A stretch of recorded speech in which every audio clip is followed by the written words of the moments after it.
High alert ನಡುವೆಯೇ ಮೈಸೂರು ಅರಮನೆ ಆವರಣದಲ್ಲಿ ಸಿಲಿಂಡರ್ ಸ್ಫೋಟ, ಬಲೂನ್ ವ್ಯಾಪಾರಿ ಸಾವು. ದೆಹಲಿಯಲ್ಲಿ ಕಾರು ಬಾಂಬ್ ಸ್ಫೋಟದ ಘಟನೆ ಬೆನ್ನಲ್ಲೇ ರಾಜ್ಯದಾದ್ಯಂತ ಹೈ ಅಲರ್ಟ್ ಘೋಷಿಸಲಾಗಿದೆ.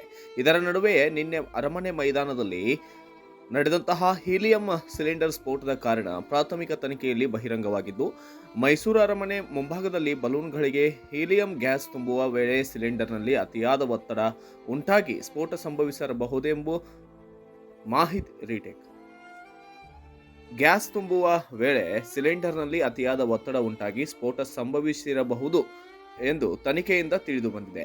ಇನ್ನು ಈ ದುರ್ಘಟನೆಯಲ್ಲಿ ಬಲೂನ್ ವ್ಯಾಪಾರಿ ಸಲೀಂ ಸ್ಥಳದಲ್ಲೇ ಮೃತಪಟ್ಟಿದ್ದು, ಪೊಲೀಸ್ ಮೂಲಗಳ ಪ್ರಕಾರ ಸಲೀಂ ಸತತವಾಗಿ ಬಲೂನ್ಗಳಿಗೆ ಹೀಲಿಯಂ ಗ್ಯಾಸ್ ತುಂಬುತ್ತಿದ್ದ ವೇಳೆ ಸಿಲಿಂಡರ್ ಅನ್ನ ವೇಗವಾಗಿ ಆನ್ ಆಫ್ ಮಾಡಿದ್ದರಿಂದ ಅದರ ಒಳಭಾಗದಲ್ಲಿ ತೀವ್ರ ಹೀಟ್ ಉಂಟಾಗಿದೆ. ಇದರಿಂದ ಸಿಲಿಂಡರ್ನಲ್ಲಿ ಒತ್ತಡ ಹೆಚ್ಚಾಗಿ ಏಕಾಏಕಿ ಭಾರೀ ಸ್ಫೋಟ ಸಂಭವಿಸಿದೆ ಎನ್ನಲಾಗಿದೆ.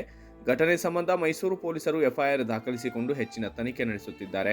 ಅಲ್ಲದೆ ಭದ್ರತಾ ದೃಷ್ಟಿಯಿಂದಾಗಿ ಇಂದು ಎನ್ಐಎ ತಂಡ ಮೈಸೂರಿಗೆ ಆಗಮಿಸಲಿದ್ದು, ಅರಮನೆ ಸಮೀಪದ ಘಟನಾ ಸ್ಥಳಕ್ಕೆ ಭೇಟಿ ನೀಡಿ ಪರಿಶೀಲನೆ ನಡೆಸಲಿದೆ. Bureau report, Kannada Janashree news, Mysuru.